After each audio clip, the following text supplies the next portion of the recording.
Hazel Waters Holten of Eau Claire passed away December 30th, 2018. She was born in Genoa, Nebraska, October 27, 1920, to Edward and Catherine Waters. Her family moved from Nebraska to Wisconsin in December of 1928. She graduated from Eau Claire Senior High School in 1938 and later attended the local vocational school to take courses to become a secretary. Hazel then worked at the Gillette Tire Factory until she married Russell Holten on January 10, 1944. Russ enlisted in the service and was stationed at Camp Sutton, North Carolina, where she joined him for several months until he went overseas to help build the Burma Road. Hazel went to work at the ordnance plant until Russ returned from active duty. Shortly thereafter, Russ worked for Gillette Tire Factory Uniroyal until his retirement, while Hazel was a housewife. They lived many years on Barland Street and eventually moved to the St. John's Apartments, where Russ passed away. In April of 2018, Hazel moved to Dove Healthcare South and was there at the time of her death. Hazel was a member of St. John's Lutheran Church, where she was active in the Women of the Evangelical Lutheran Church of America in various capacities. Visiting the sick and the shut-ins with a friend was very special to her. She was also a member of the Luther Hospital Auxiliary, where she volunteered at the red carpet until it closed. She thoroughly enjoyed golfing, which she pursued into her early 90s. She had a hole-in-one 3 times, 1 at Halley Golf Course and 2 at Pine Meadows.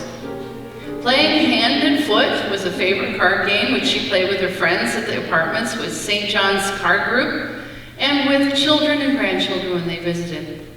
She and Russ took many trips to visit their 2 sons and their families. They enjoyed a Caribbean cruise with their son Ron and his wife Lynn, and later spent a month in Hawaii with very special friends, the Brandons.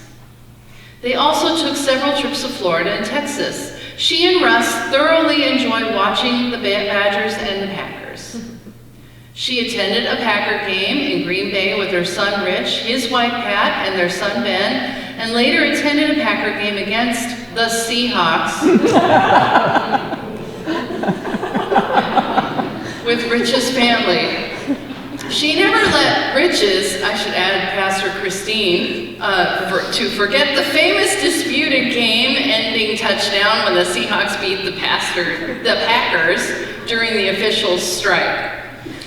Hazel is survived by her 2 sons. Richard lives in Richland, Washington with his wife Patricia, and they have 3 children, Ben, Erica, husband Simon, and Ann, husband Scott.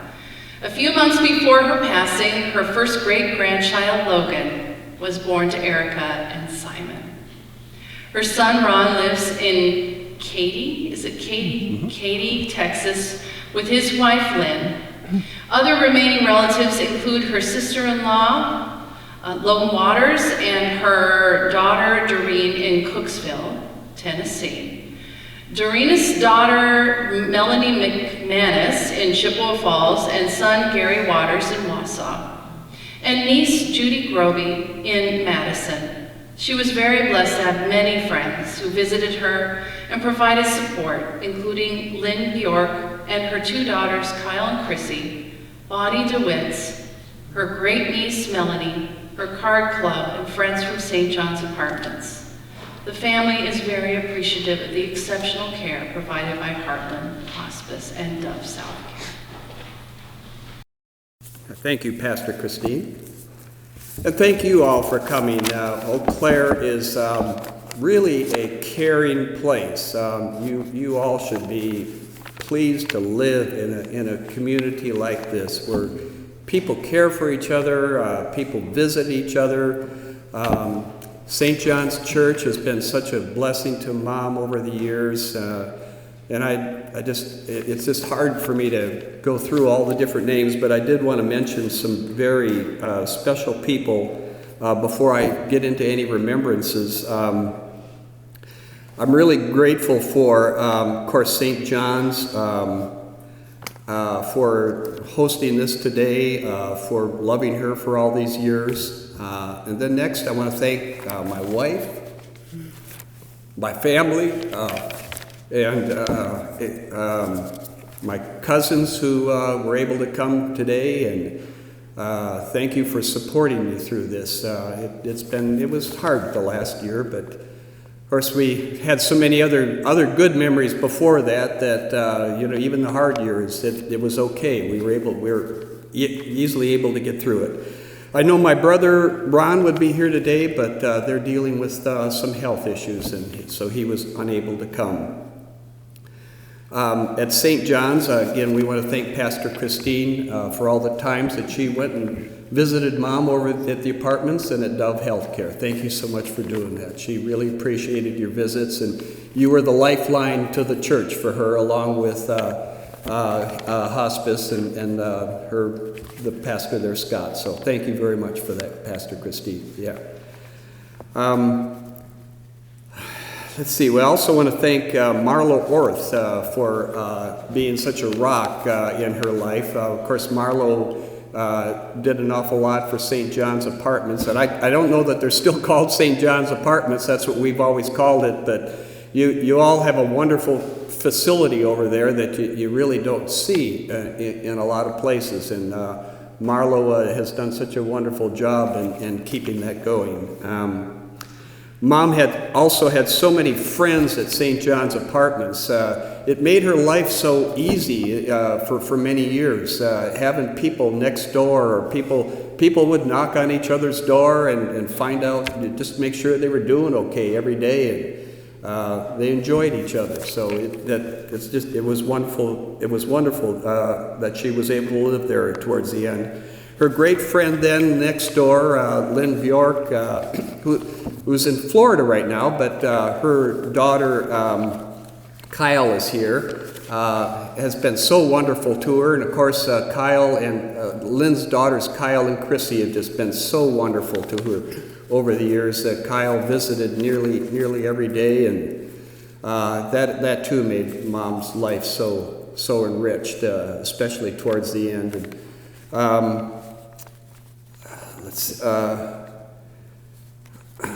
And also Bonnie DeWitt. Bonnie DeWitt visited my mom, I think nearly every night, other than maybe once in a while. She wasn't able to be there, but Bonnie, thank you for all those times that I know that was a sacrifice for you, but Mom looked forward to having you come. Thank you for doing that.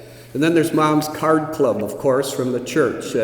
They'd come on out to the church, and they'd come out to Dove Healthcare, and for a while, Mom tried to play cards, and even if she didn't play cards, they were there and they still had fun.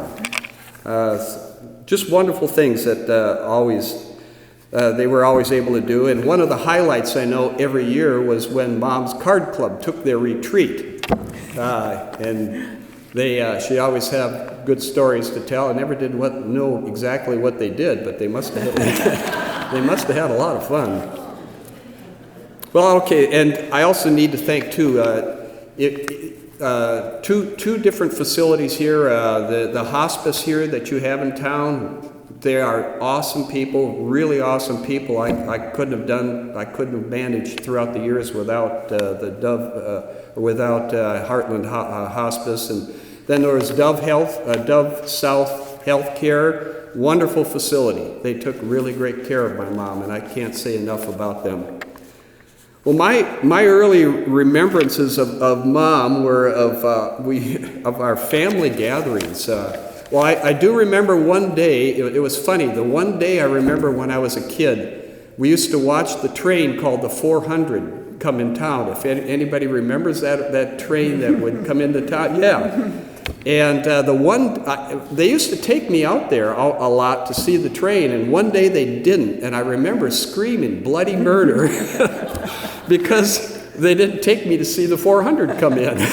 And it's funny, that is the very first thing I remember in life, and that was over at our house on 2nd Street in Eau Claire.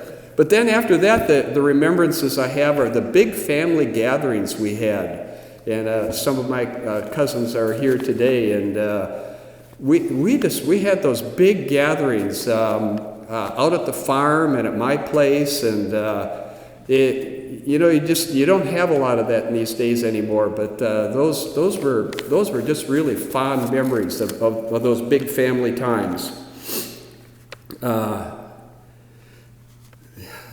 The other things now, of course, they were Packer fans. I do have a very distinct memory of being in our living room the day that Bart Starr came over. If you guys remember that, I think they were on the 3-yard line playing. If I remember right, it was Dallas. And Bart Starr, if you remember that quarterback sneak when Bart Starr came into the end zone and we won the NFC championship. Well, of course, Mom and Dad were Packer fans for the rest of their lives, and as Pastor Christine mentioned, we did have a little rivalry there with the Seahawks, and I will tell you on that touchdown, we were there. It was right down there. We were in the stadium. It was right down there in front of us, and I can tell you honestly, it was sort of a touchdown. Yeah, you may get thrown out of Wisconsin for that. Yeah, I know. She just about never let me forget that one. But that was that was a great memory. We went on a lot of different camping trips too. Mom and Dad would take us. And Mom, of course, she took care of the comfort type things for the kids, and I think Dad was always watching Ron and I, so we didn't jump in the campfire and do stuff like that. But that was fun. We went to a place called Lake Nancy Lake, and at one point we were featured in Life magazine because it was a kind of a thing that we did as families. Mary Lou Severson was here earlier. He and her family were there too, and it was just a kind of a thing that Life magazine picked up on, and we were in this national. I didn't know about that until later on in life. I saw my picture in this national magazine. I had no idea that had happened. That was kind of fun. Then as Ron and I got to be older, Mom and Dad spent a lot of time at our sporting events, and then later in life, of course, as we moved out west, they would come out and visit us, and we would come visit them, and fond memories of all of that. Mom, of course, loved playing cards, and one of her first card clubs was her bridge club, and I do remember that very well because I had a hard time sleeping some nights. They would be downstairs playing cards, laughing so hard. And I just didn't. I thought bridge was serious, but I guess it's kind of a funny game because there was always a lot of laughter with the bridge club. And then later on, she graduated to hand and foot, which it can be a very strategic game. Don't anybody say that the hand and foot isn't all that tough because I'll tell you, we struggled to beat her, and she usually won. And of course, that's what she played with the card group here, and that was very fond memories of all of that. For years, Mom and Dad sacrificed, I know, a lot of things to put my brother and I through school, and I can just say they were loving parents.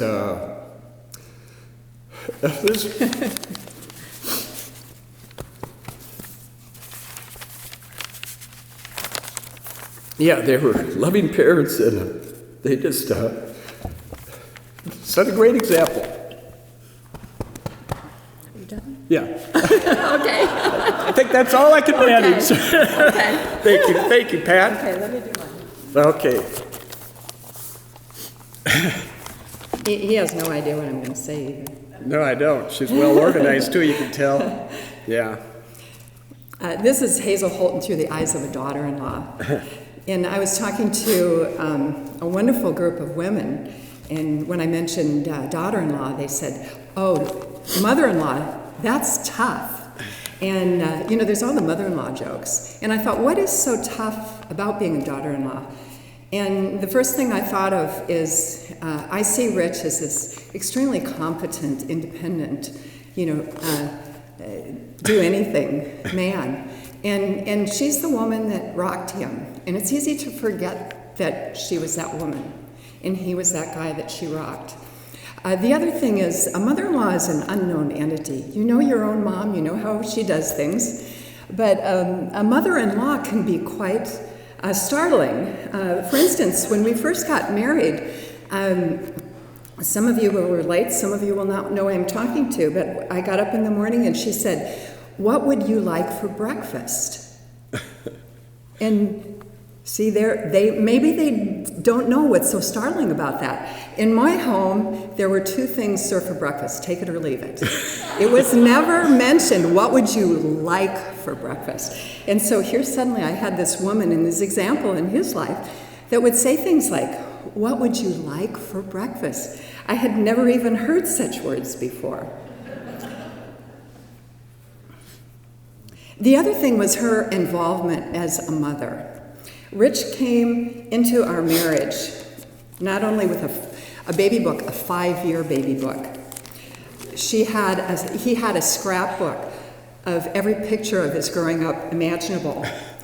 And a Hopalong Cassidy. You younger people will have to Google Hopalong Cassidy scrapbook. And 2 scrapbooks. One was filled with all his report cards, his letters from his teachers, his sports awards, his Scouts awards, his YMCA certificates. This is a sample letter from the 3rd grade. Richard is an excellent student and very eager to learn new things. Besides being a student, he is an all-around boy. He has many friends and they respect his ideas and judgment. I have enjoyed working with him this year. His subtle sense of humor is something. That was Helen Adler. I think it was 3rd grade. Do you remember her?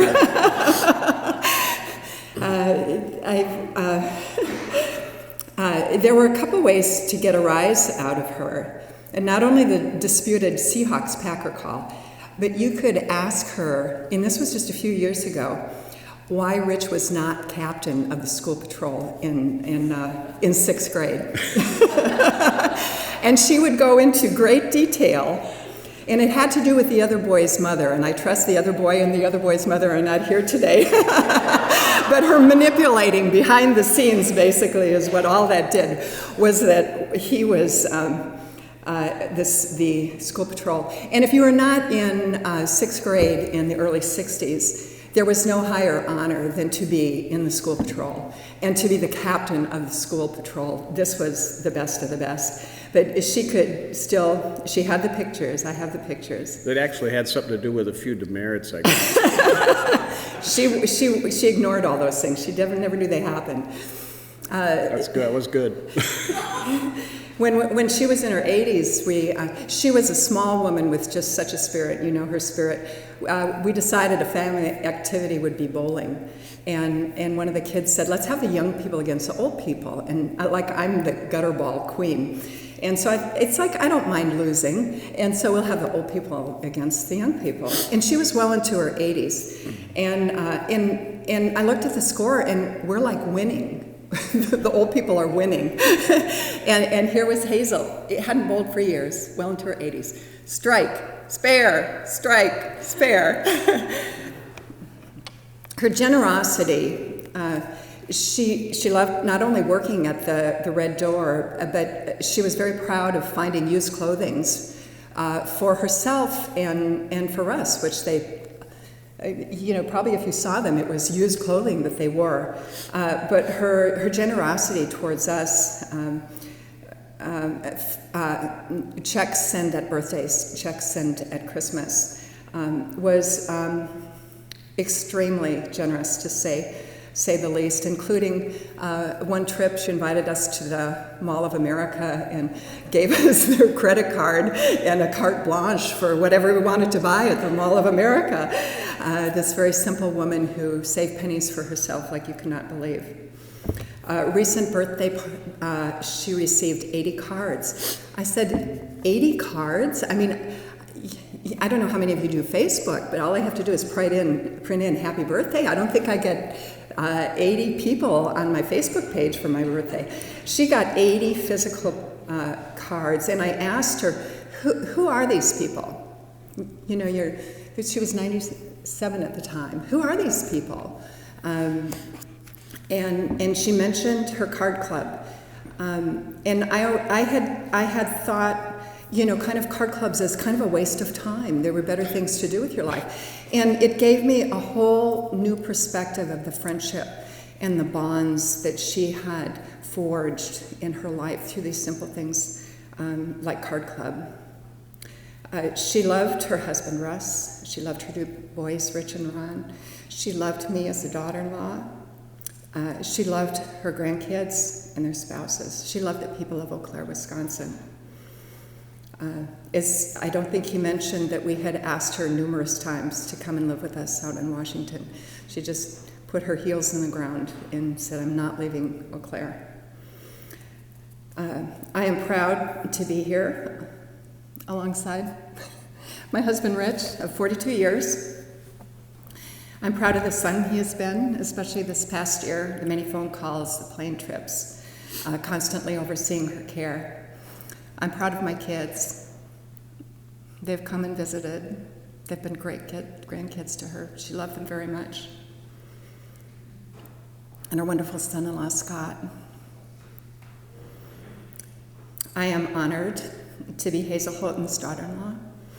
She has taught me much about being a wife, about being a mother, and about being a friend. And my prayer for myself is that I do her memory justice. We are her two granddaughters, and my dad had asked us to do this speech together, and I probably think it was maybe out of an efficiency thing, but Grandma always said we talked so much when we were together. So joke's on you, Dad. She always loved that we got along so well, and that we were really close, and that we're best friends. I think that really brought joy in her life. Grandma and Grandpa both really emphasized the importance of family and life-work balance, which both of my parents have adopted, and that was something really important to us growing up, was how involved our parents have been in our life, and we can see that was something brought on by Grandma and Grandpa. So passed off from Grandma and Grandpa, passed off to Mom and Dad, and now passed off to us. That said, we have a lot of memories together. Erica, what was your favorite memory of Grandma? My favorite memory of Grandma was around Christmas time. I came to Eau Claire, and I don't know if they do this still at the church, but they had a tree burning ceremony after Christmas where everybody brought their Christmas trees and had a huge bonfire. It was really fun, and afterwards on our short walk home to her apartment, we had a really big snowball fight, her and I. I think she was like 80 years old, 85 or something. But she was just so full of life and active for so long. She had the golf tournaments that she always won, and she was very proud of that. We went bowling together, as my dad mentioned, and she always beat us. And then when we were young, we would always go to Big Falls all together. We'd go to the cheese shop and do so much together as kids. We have such great memories of her being active and involved with us. And then she actually drove her car until she was 90, and my dad says it was because she wanted to sell her car, but I'm pretty sure it's because he wanted to take it away from her. So, your favorite? My favorite memory involved her humor and quick wit. About 10 years ago, we were leaving a family dinner, and she was in the car in front of us, so she went ahead. I was walking out of the restaurant, and me feeling sassy, I shook my rump at her driving off, and without a hitch, she rolled down the window and yelled, "You hussy!" And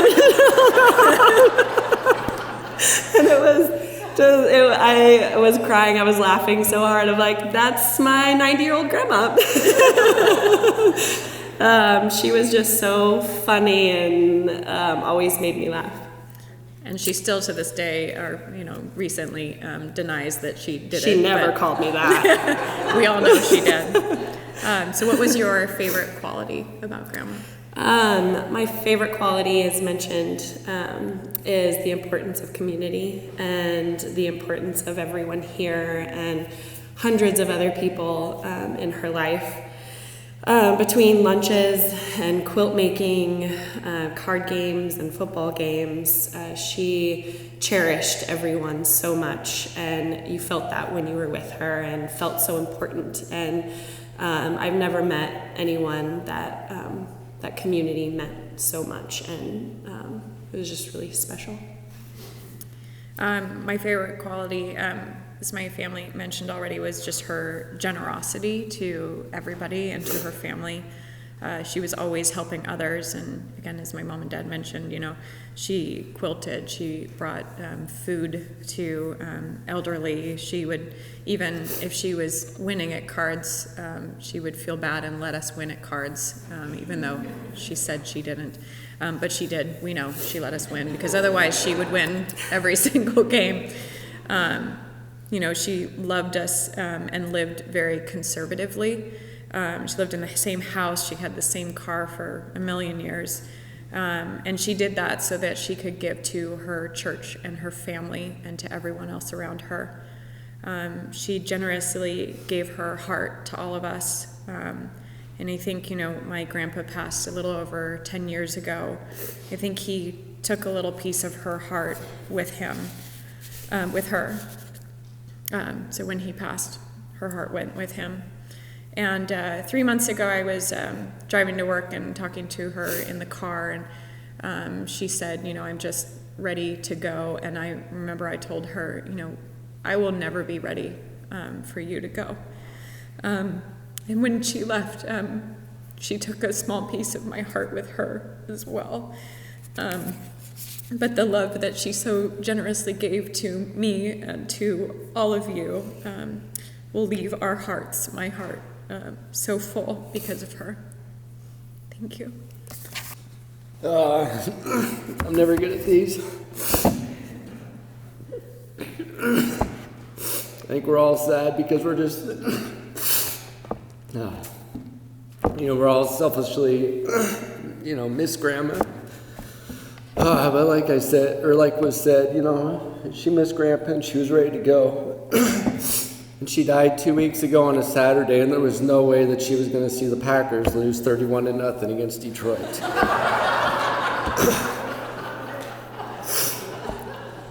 So Grandma was born in Nebraska, and it was real fun. I was here about 7-8 months ago, and I got to talk to Grandma, and it's always interesting listening to people's stories, and I wish I would have recorded it, because as she's talking to me, and I was just randomly asking questions and talking to her, it was very fascinating listening to her to talk.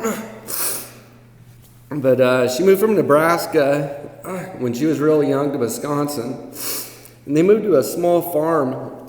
It was like 100 acres, and it was just a 2-bedroom home, and the second bedroom, she talked about how the farmhand lived in this second room. And so they had, I think it was 4 or 5 kids that lived in the general area, like the living room of the house. And this was during the Depression. So, it was a very tough upbringing, at a young age. And, you could see it as Grandma was older. She was never attached to material things, and she was very humble, unless, of course, you were talking about her golf game. She met Grandpa during the war, and they started living in a small apartment. It was fun. Like I said, the last trip I was here, Grandma pointed out the small apartment they lived in, which was, again, a very humble beginning. And Grandpa worked at Uniroyal. They raised 2 great sons, Ron and Rich, and they never moved from Eau Claire, Wisconsin. And heck, they hardly ever traveled from Eau Claire. After Grandpa died, like Slay was said, she was invited to come live in Washington, closer to all of us. But she didn't want to leave. She continued playing golf until she was 93, and I don't think it was until she was 90 that she ever rented a golf cart. She always walked, and I think that was, an important part of how she made it so long, is she was very active and a very tough woman. In fact, it was about 9 months ago that I was here. She was still cooking food for me, getting me coffee, bringing out the trash, and you could hardly ask to do anything for her. She was still, a serving person and still serving on me, and I could barely do anything for her. She was a tough woman with a heart of gold.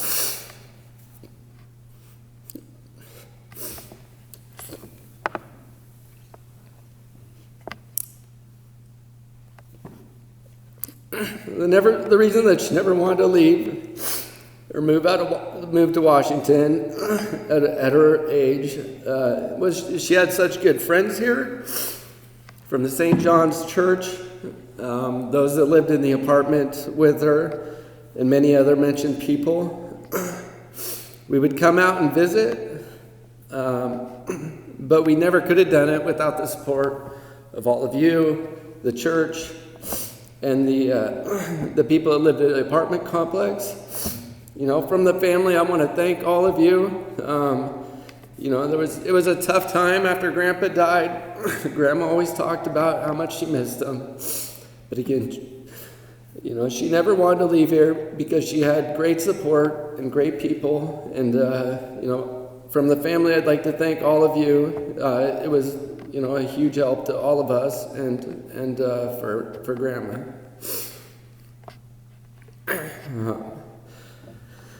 And again, Grandma always missed Grandpa, and we are all happy that she is with him now. She was ready to rest. She was ready to go home, to be at home in Christ, but also to be reunited with the saints, especially her beloved Russ. That was something we all knew about Hazel. She was ready, but she also trusted God that the time would be at the time it needed to be. She trusted that God always had her by the hand. Always. And that if her body was not ready to give up, then God must have a few things for her to do yet. And she even said, those last weeks and days, Hazel was to be a friend, a cheerful, faithful servant. And as mentioned before, she still played the cards if she was able. She still was a joy to those who worked at Duff South, who entered into her room. I could see when the nurses would come in there that they liked her, that it was a joy for them to serve her. She still had many visitors. She had that book. As you walked in, you could kind of look through and see who had been there, and they signed it diligently and faithfully. It might seem contradictory to be patient for death, to wish for it at the same time as living as fully as you can, but Hazel would always say it's not like you can do anything about it, so you should be patient with what your life is. Person might think that seems contradictory, but it really isn't. You might be surprised to hear this, but that is what the Bible calls peace. After all, peace isn't the absence of conflict. It's also not the absence of pain. It knows that within conflict or pain, things will somehow be worked towards what is good. That's the kind of peace that Hazel knew. It's the kind that Jesus gives, the kind the world cannot. And it's the kind of trust that a person such as Hazel had in the face of her whole life, in good times, in bad, and infirmity, but also during times of happiness and contentment with life, of which she had many, many years, a life full of opportunity and hard work, enjoyment and service. So Hazel knew that today, the purpose would be twofold. Our first purpose would be to come together as a community. And I know it was one of the granddaughters who just said community was so important to her. A community of faith to hear the promises of God given to us in the Prince of Peace, Jesus Christ. And knowing Hazel, she would want us to hear them, those promises. She would want us to be reminded of God's love through baptism. She would want us to hear the old hymns that she loved and Russ loved, see the symbols in this place that was beloved to her, and know that this isn't the end for her. that the peace of Christ was for her then and now, as it is for you. So the first purpose would be to hear God's love for us as we grieve, as we are left with a hole that's very large. But of course, our second purpose here is to acknowledge with thanksgiving to God the life of Hazel, who was a faithful member of this church family, worshiped here, for this was the place she and Russ chose to set up their own time of service to the God that they trusted. Here, Hazel recognized the gifts God gave her to use as a servant of the one who had redeemed her, and who gave her strength for the journey. Here, Hazel and Russ were together. Here, her children would come to visit, and her grandchildren would come to share her life. Here, Hazel dedicated herself to the women of the ELCA, to the visitation of our homebound members. And she was fondly known by the staff as the Pew Fairy, by the way, which was the person who cleaned out all the pews on Tuesday morning, right before our staff meeting. She often would be here to do that. Today we celebrate this life that had such an effect on all who knew her, and we send her out into a new life that is to come through Christ. Thank you for being here today to celebrate this. It is our privilege to gather to worship the God of love who created and redeemed Hazel and who continues with us in our days on earth with the promise of that same peace. As I came to know Hazel throughout the years, I came to know a woman who had what I would call a quiet kindness. Her actions were a beautiful expression of a faithful person. She was patient with others, would always speak well of others, and had a positive view. She really was an adventurer, too. She and Russ traveled all over the place. When I first met her, she told me that she was just about to go play a round of golf at age 90. She played golf clear, as you know, through her 90s. The story of how she came back from breaking her back all those years ago relates to the amazing patience, but also the daily gratitude that Hazel had. So as I knew her, she would always be one to accept things as they are while also working towards a greater good for herself, for her family, but also for the neighbor. And of course, Hazel, and this has been mentioned already, the twinkle in her eye with a subtle humor. And I chuckled when I read that in the obituary, Rich, about the Seahawks, because she and I had a little battle too going on. I'm from Seattle, so she and I had a battle going on about that. So when you said that about the battle of you being in Seattle, well, the battle was with us too, because every time the Seahawks lost, she would let me know about it, definitely. That was one game, especially between the Pack and the Hawks a couple of years ago, that seemed painful for a while, even. But she was funny about it when we talked. The scripture readings for our worship today are especially appropriate as we thank God for Hazel and remember her life. They are the exact same readings as Russ had. They also bring about images of peace and trust in God, a peace that is given even and especially in death, and a firm trust, a trust that God has our going in and our coming out, as Psalm 121 says. I firmly believe that Hazel knew herself as a child of God, as one justified by faith, as one who trusted that neither death nor life could hinder her from the love of God through Christ Jesus. And Hazel knew her future and trusted in that future with the promise of it when Jesus said, "Do not let your hearts be troubled. In my Father's house there are many dwelling places." So God's promise to never leave us. This God who does not slumber nor sleep, the one who is our keeper and one is our shade at our right hand. This is the God for whom Hazel trusted. Yet today in our lives, it's really easy to lose the awareness of those promises. So many things push that peace away. Our busyness with life's tasks, our pursuits, it's good to be here to rest for a moment, to know that those promises are for us.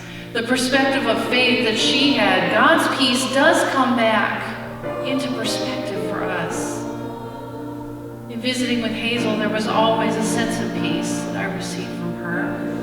A peace that isn't simply a reserved thing, but a patient and a trusting peace. And guiding peace in the middle of joy, but also strife and difficulty. It is a way that Hazel taught us, and as an example for us. So as Hazel made her final paces towards heaven's gate, God's peace was not denied, even at that time. The peace that Christ gives, the world does not.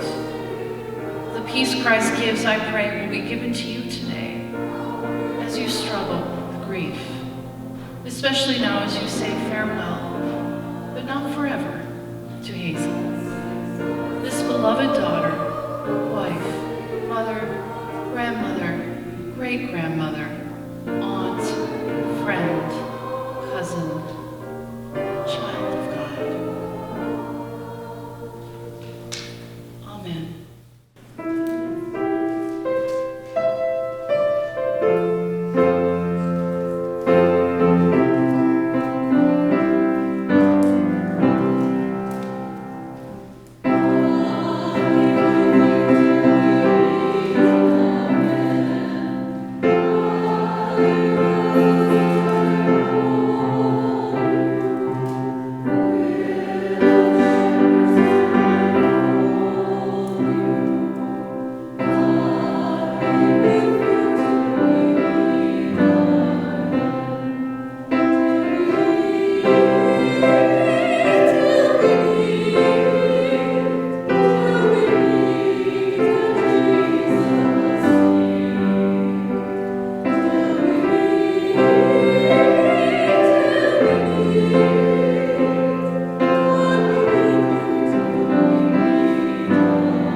Let us pray.